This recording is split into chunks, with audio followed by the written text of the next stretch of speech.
Okay.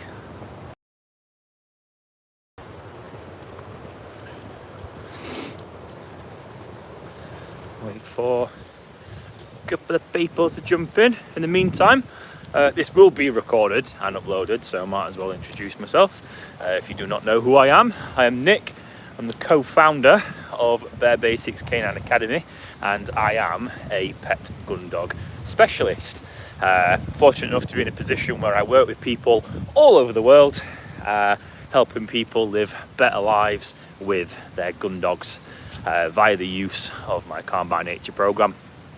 So the concept of today's live, I thought I'd kill two birds with one stone, come out on a mooch with my dogs whilst I do this, just to kind of shine a light really on the reasoning behind it, and is the reasonings of your Gundog breed just simply not listening to you outside.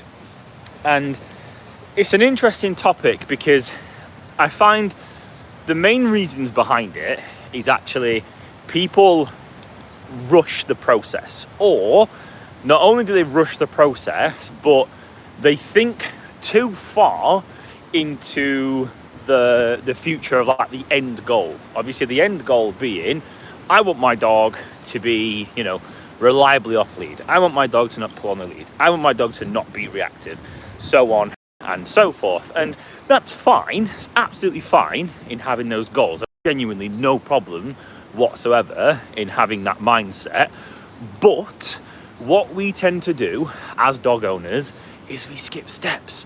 We skip the important stuff. We skip the bits that are going to actually have the most impact with our dogs and their progress. So what I thought I could do today is go through a couple of foundations, a couple of the important factors that people miss when it comes to wanting your dog to pay more attention to you outside. And what I'm actually going to start with is inside the house, what you get up to with your dog inside the house. And then what I'm referring to here is the behaviours that unfortunately get brushed under the carpet, because in order of importance we just don't deem them as that important. So what I'm talking about is, say we've got little old Fido, and Fido is in the house chilling, doing his thing, so on and so forth, and then what happens, we get a ring at the doorbell, or we get a ring on the Ring doorbell. What does Fido do? He absolutely just blows his lid. Dogs, come. Sit. Siding, come. Break. Sorry, live interaction of there is bikes on this trail, so you will see me do that. Usually they do ring the bells and let me know that they're coming, but obviously he didn't think that was going to be a good thing to do. So yeah, where was I? So doorbell's gone. Fido is just absolutely blown his lid, absolutely just gone mega crazy, exploded at the door, the usual. And what have we done? Fido, quiet. Fido's then quiet. Dogs, come. I'm going to go through it again. Sit. It's good practice anyway. So Fido then obviously reacts to the door, boots off, and we say, hey, stop. What does Fido do? He probably stops for like a second or so, and then continues to boot off again. Break. Within doing so, Fido has rehearsed and reinforced reactivity, right? So that's already one check in which Fido has reinforced a problem behaviour. Second to that, we let Fido out into the garden. Yeah, so we're just toileting him, letting him out into the garden, toileting him, so on and so forth, as you would do normally. And he's out there sniffing around, doing his thing, and we go, Fido, come on, back inside. What does Fido do? He completely ignores you, doesn't listen to you, doesn't pay an ounce of attention to you, and as a result of it, you're then not only tarnishing your recall command with your dog, but you're also further reinforcing your dog ignoring you.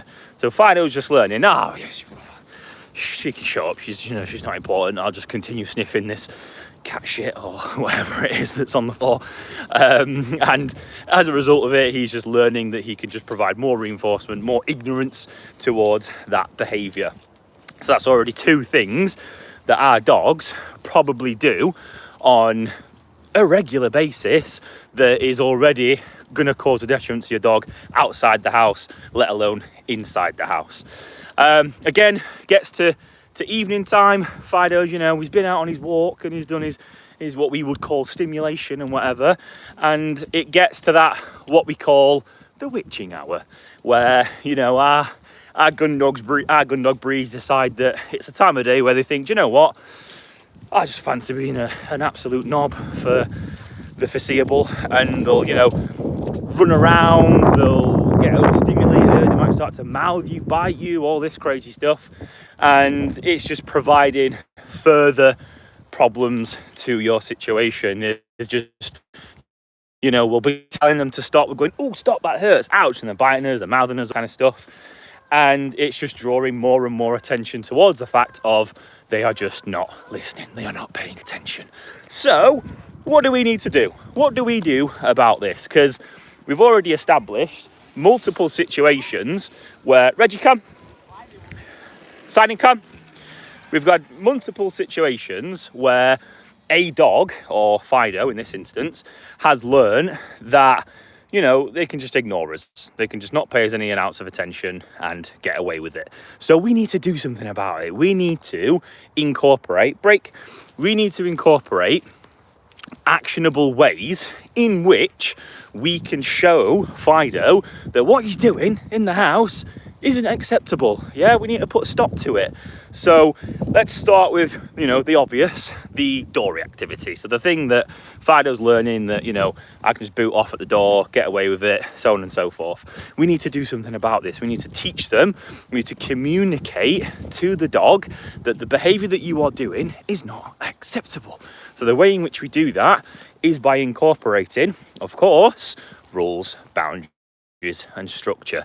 It is something that I waffle a hell of a lot amount on social media and everything else. You know, my 7 core pillars right here on YouTube. You can look back at some of the content that we've created here at Bear Basics and look at, you know, the 7 core pillars, the importance of them, and how they are going to have drastic impact, drastic change on your dog's behavior. So we need to incorporate rules and boundaries. We need to give our dog structure.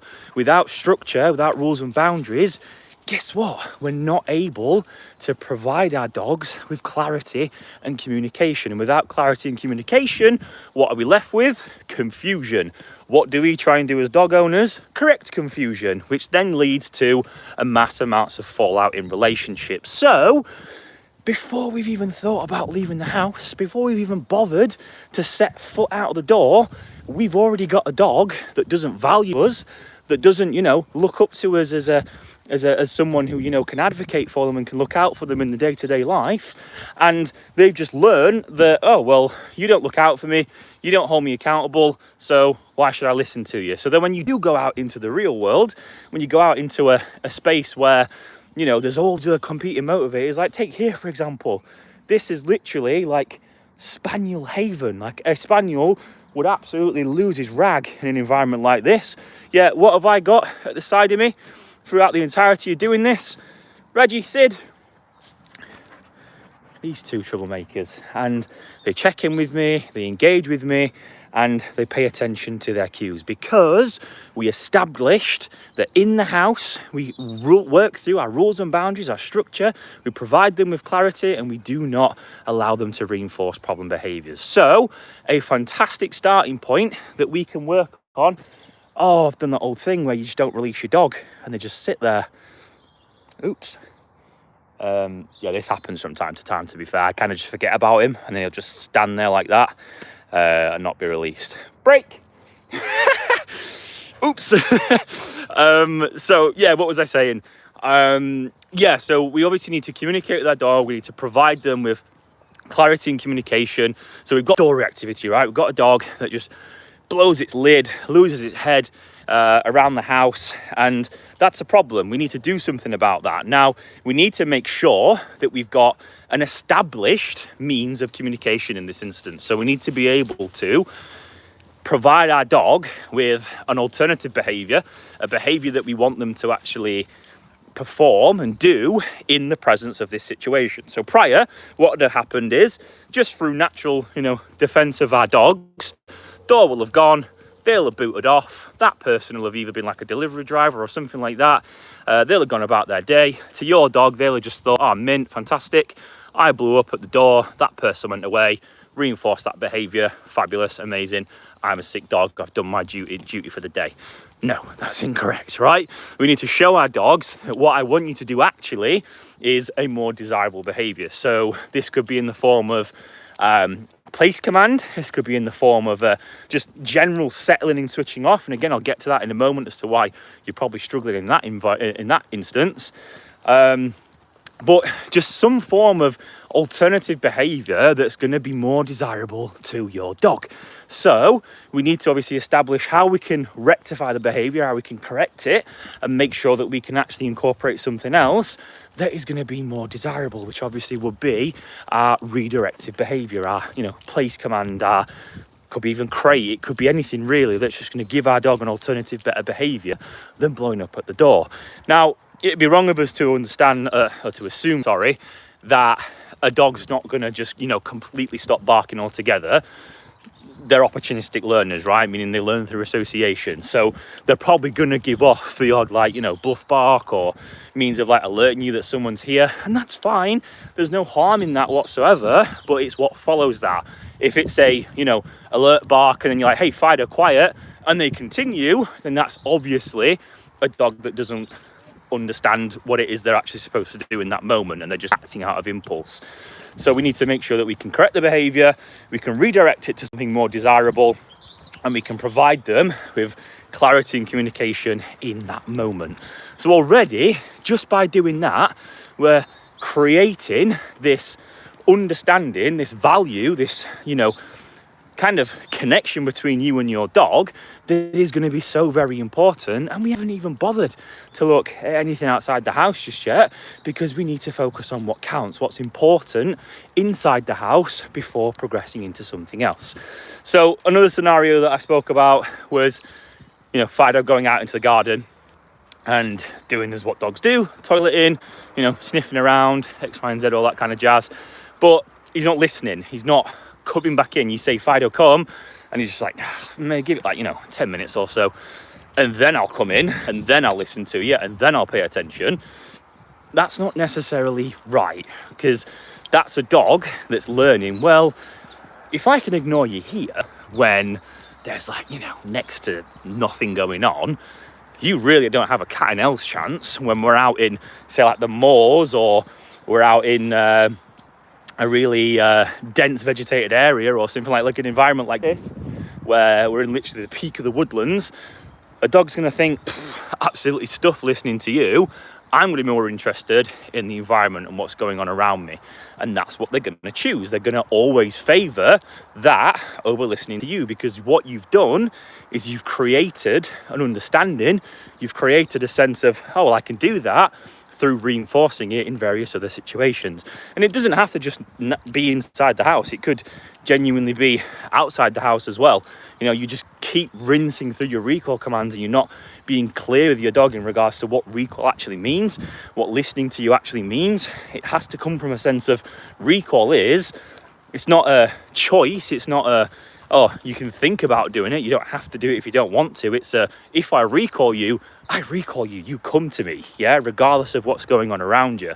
So we've got Fido in the garden, and we need to do something here whereby we can see change. We can, prevent Fido from ignoring us. So the best thing to do with our dog in this instance would be to put them on a lead. Just put them on a lead, put them on a long line, and then utilize that when it comes to letting them out into the garden, so that when you do recall them, if they do decide that, you know what, I don't fancy listening to you today, you can further prevent them from reinforcing that not coming in from the garden is a choice. Yeah, it's I recall you, you have to do it, you have to come in.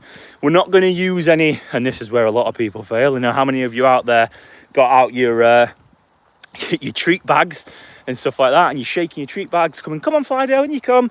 And Fido's like, oh yeah, cool, I'll come now, because, you know, you've offered me something that actually means that I get paid, I get rewarded for it. So he's now going to come inside because there's actually a reward. Whereas he just needs to learn that I've recalled you because I've recalled you, not because there's a Dreamers at the end of it or something, you know? Not Dreamers, that's cats. I don't know, something else, another treat, wag or something. So we've put him on lead, we've prevented him from rehearsing and reinforcing ignorance and tarnishing the recall. We continue to do that, and we continue to not provide reinforcement to that behaviour. Guess what? The behaviour is then going to get exhausted. It's not going to be prominent anymore. It's going to just fizzle out, because it's like, well, there's no need for it. The dog doesn't get any reinforcement from ignoring you, so they're going to then naturally understand that they can obviously listen and come in when they're recalled, because they should know that going out into the garden just means you're going out for a toilet, or, you know, maybe you're spending some time out there or something. You know, we're naturally starting to promote that. So already we've established 2 key points in regards to our dogs and them not listening to us outside the house. They need to be able to listen to us inside the house first of all. So rules and boundaries, you know, structure, making sure we're advocating for them, we're being very clear and consistent. This is again something that I see a lot of people fail, is you think you're being consistent, you think you're being clear in what you're telling your dog, when you're probably sieving through multiple different commands, multiple different ways in which you communicate with them, and before long you've got like 9 different ways in which you recall your dog, 9 different ways in which you give them a marker to reward them for doing good behavior. And the one that most people fail on is actually holding your dog accountable. How do you rectify behavior? How do you communicate to your dog that they've got it wrong? You might say no, but do you actually mean no? And does your dog actually deem it as something that they are being corrected for? Chances are probably not, because the most you're going to do is maybe a verbal correction or something, and they're just going to look at you like, you don't actually mean that, do you? So as a result of it, that then provides them with the understanding of they can just ignore you, and then they're going to continue to keep doing that if we don't do anything about it.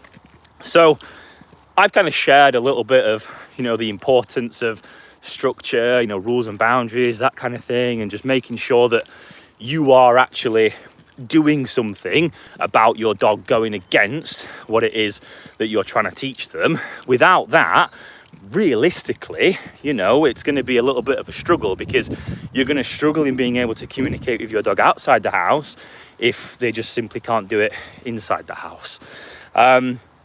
Those 2 instances there, or predominantly more so like the door reactivity one, there's going to be another key factor that we're probably missing here, and that actually is how are you fulfilling your dogs? What are you doing in order to stimulate them, in order to have that sort of connection between them, so that they actually see you as a valuable asset and not just someone that, you know, gets dragged around with them on a lead, or someone that actually takes them out and just lets them off and then you don't see them for an hour or so, right? So what we need to do is actually establish a way in which we can fulfill our dogs, to not only build more of a relationship with them, but to actually just listen to them, to actually just communicate with them effectively. This way. Good lad. So, obvious one, me being a pet Gundog specialist, it'd be a bit weird if I didn't recommend that you did Gundog training with your dog. When I say that as well, by the way, I don't mean you're going to have to go out, you know, buy a blooming shotgun, get your shotgun certificate and whatnot, and take your dog out on a driven shoot and stuff, and X, Y, and Z. What I'm talking about is just tapping into your dog's genetics, tapping into what they were, you know, intrinsically motivated to do in the first instance. You know, what were they bred to do in order to be a Gundog breed, and just tap into it. So I'm going to use the obvious because I've got them. Spaniels. So spaniels, you know, they love to hunt, they love to track, they love to flush, they love to do all of these things. They even like to retrieve every now and again, supposedly. So what we need to do is tap into that. We need to use that to our advantage. So if you've got a dog that, you know, when you leave the house with them and they instantly just, you know, nose down, sniffing away, not paying attention to you, continuously just finding reinforcement from the world around them, something that we need to ideally focus on is making sure that we can actually tap into that rather than punish it. If you're constantly just punishing it all the time and you're not actually tapping into it, chances are you're just going to be hitting a wall, really, in regards to communicating with your dog. So something that I'd recommend that you do with your spanners is actually teaching them to hunt. You know, having them understand that if they can work with you and it leads to a desirable outcome, it's going to be massively beneficial for them. So let's actually do a little bit of a live demo. I'm going to pass this over to Yaz. So if you just keep it filming that way. So I obviously have my two spanners here, right? Like, they love to hunt, they love to search, they love to do all that thing. So what I've got here is just Sid's daily food allowance, right? So what I'm going to do with him is I'm actually just going to do a little bit of a hunting exercise right here. And if you can see, so just turn the camera a little bit, just this little bit of ground right here, okay? I'm going to just use that to my advantage. So what I'm going to do, I'm going to sit my dogs up, sit. So I'm going to blow a stop for Sid. And then what we're going to do is I've just got his daily food allowance here, sit, I'm just going to throw it out into the grass, just like that, okay? Again, steadiness, impulse control, really, really important, right? And again, you don't have to do this out on a walk. You could do this in your back garden if it's easier for you and if it's less distracting. So what we've got, food's out on the floor, these two are sat nice and steady. I'm just going to blow my whistle. They obviously have different whistles for different things. So they're now searching away, hunting away. This is something that if you've got a spaniel, you'll know full well that when they do this out and about on walks, it's such a battle to try and communicate with them. It's such a battle in trying to get them to actually listen to you. And the reasoning for that is probably just because you're not doing enough of this side of things. You're not tapping into this side of them, actually getting them to search, getting them to hunt, and using that to your advantage. I'm going to scatter out a little bit more food, keep on my hunt whistle.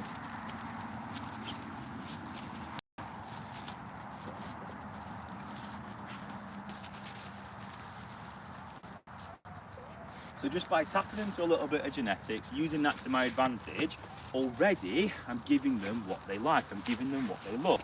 And this, you know, you could do this for really not very long at all, if I'm being completely honest. Like, it's something that I probably do for maximum maybe 10-15 minutes at a time, and it's more than enough for them. Trying to keep them hunting, keep them searching.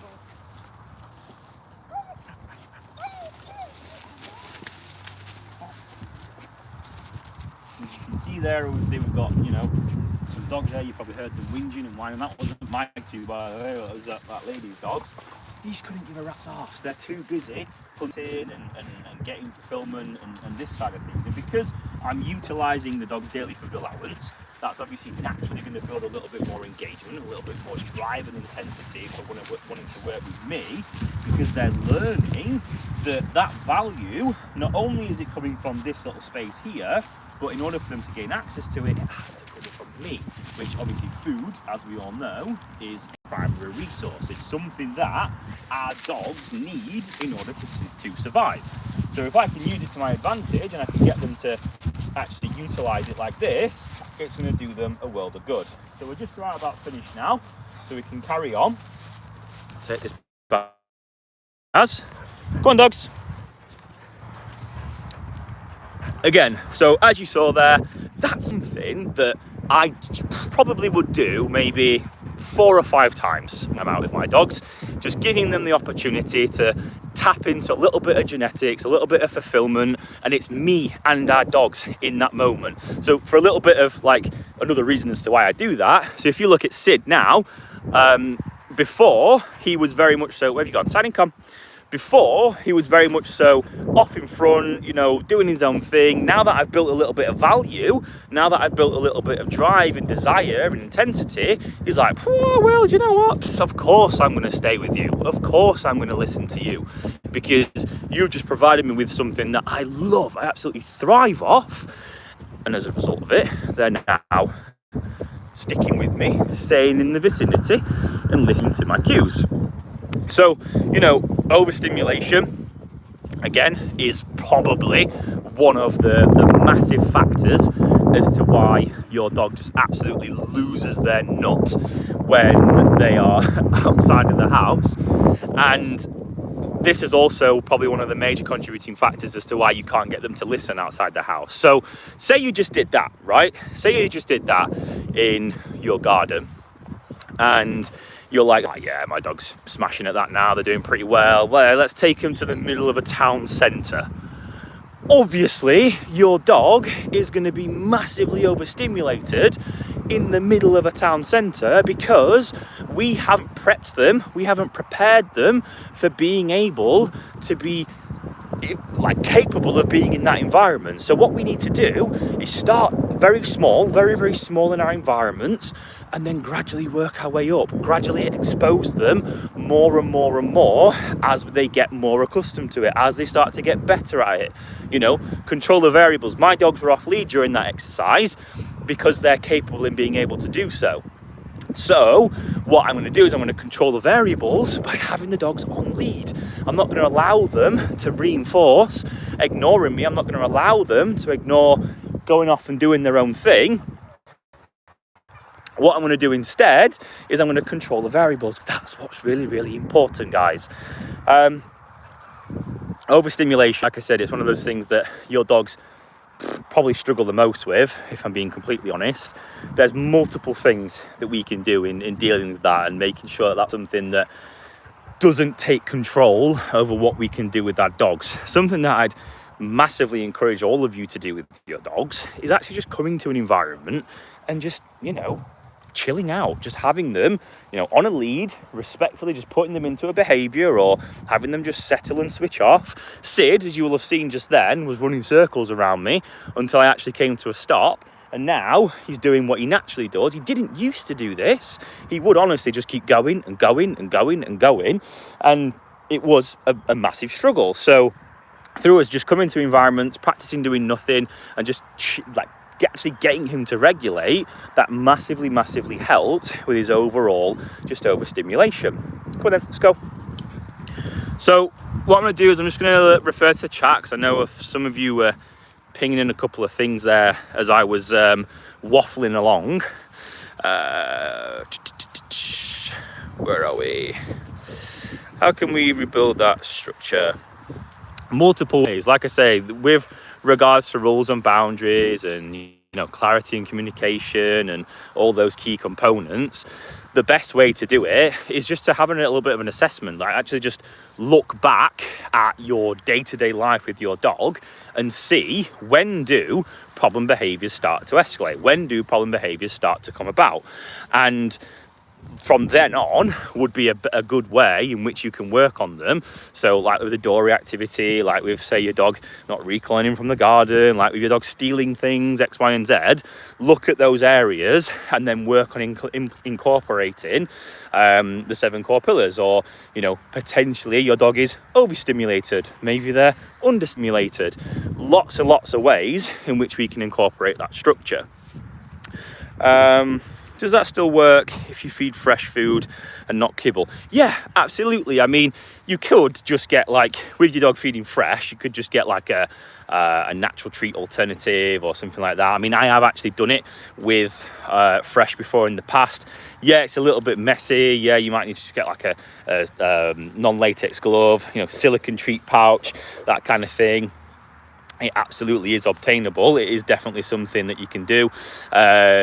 JR meat pate, that's a really good alternative that you can utilize. You know, there's multiple ways in which you can do it, but you know, don't like solely hold on to that as well. I mean, something that I do a lot with my dogs is I use a rabbit ball. So rabbit ball is great, it's fantastic because it really helps. It drives a lot of like natural scent for the dog. If you've obviously got a dog that is a little bit reluctant to retrieve, I find that they help massively as well in that instance. So using that can help massively. You can then start to, like, you know, put your dog into a sit, throw out the rabbit ball, and then have them go and search for it, obviously hunting in that instance, and then working their way up from there. Such a real good thing to be able to achieve with your dog. Like, naturally, 9 times out of 10, I will take like probably 2 rabbit balls and my Gundog whistle out with me on a walk, and that is more or less what I will use when I'm doing like my hunting drills or whatever it is that I'm doing with my dogs. So yeah, you just kind of have to think outside the box a little bit. Like play, for example.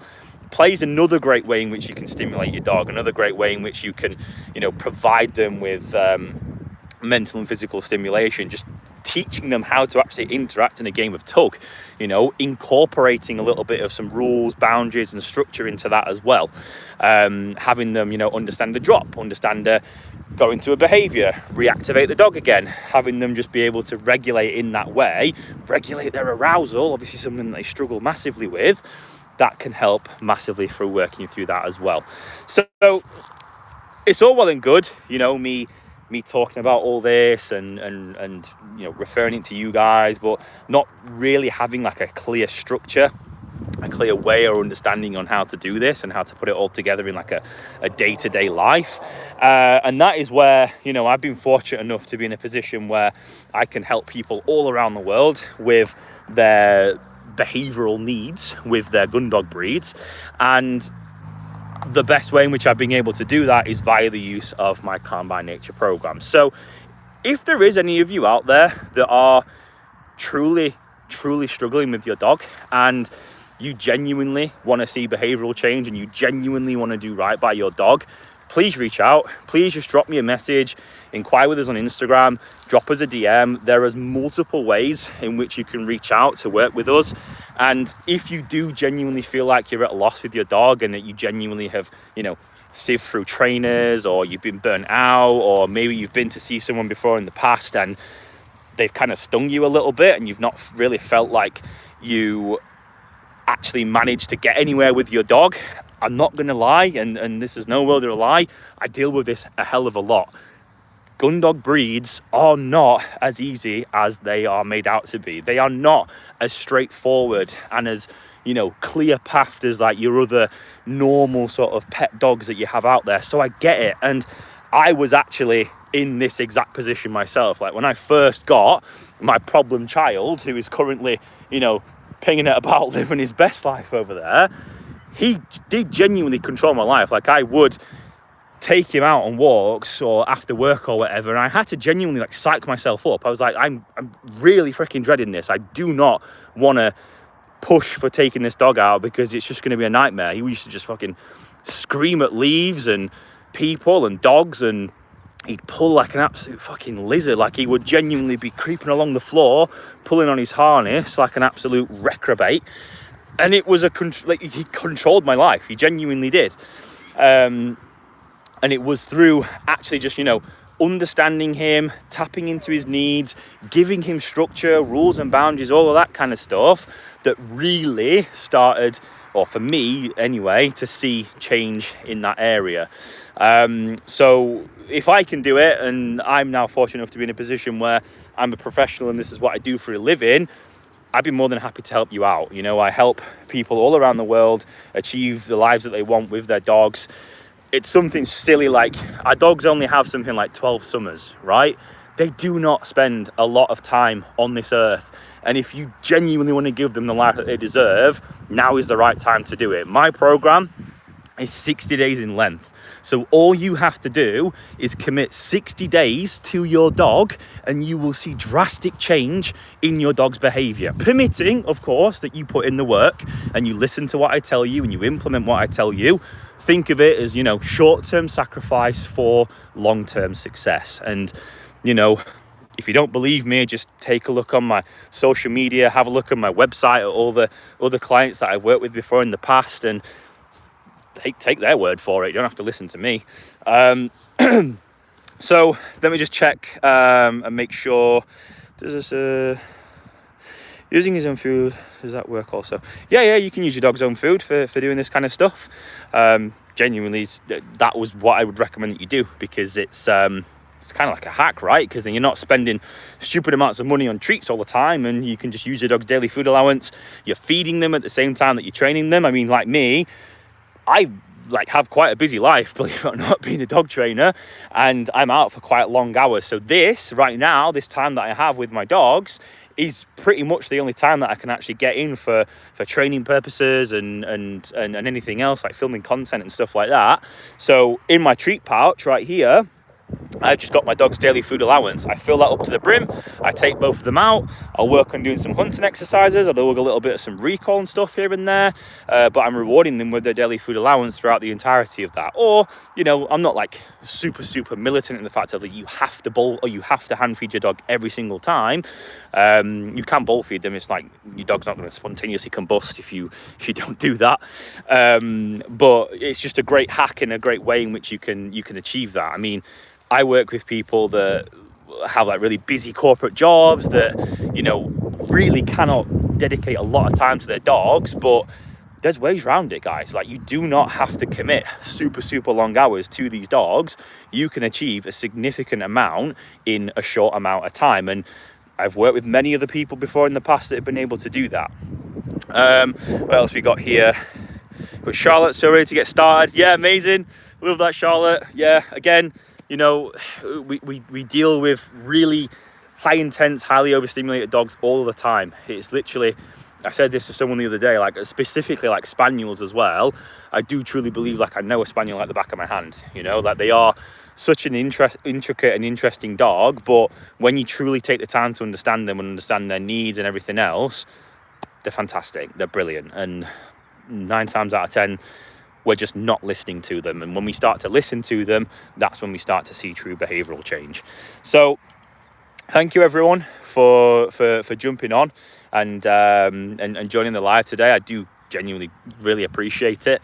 Bare Basics is honestly, the more I think about it, the more overwhelmed I get, because the love and support that we've received from literally just me and my partner, who's the co-founder of Bare Basics. Like, when we started this, we were like just back to back helping people as much as physically possible, just really burning ourselves into the ground.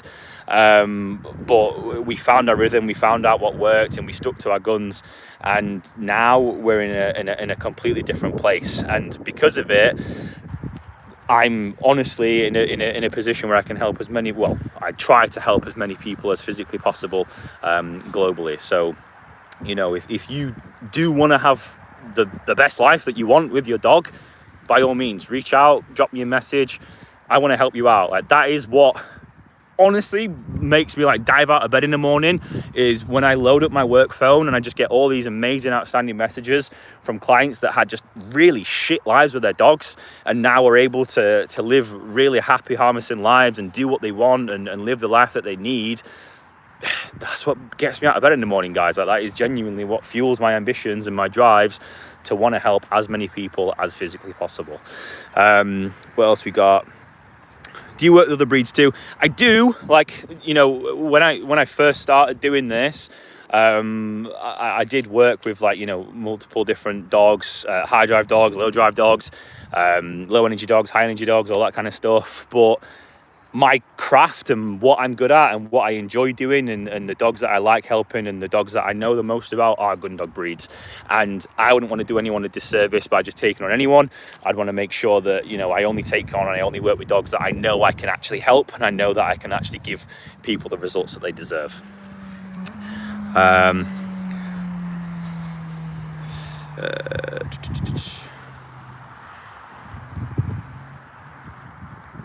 Cool.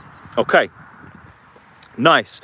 So I'm gonna wrap it up now, guys, and I'm gonna end it there.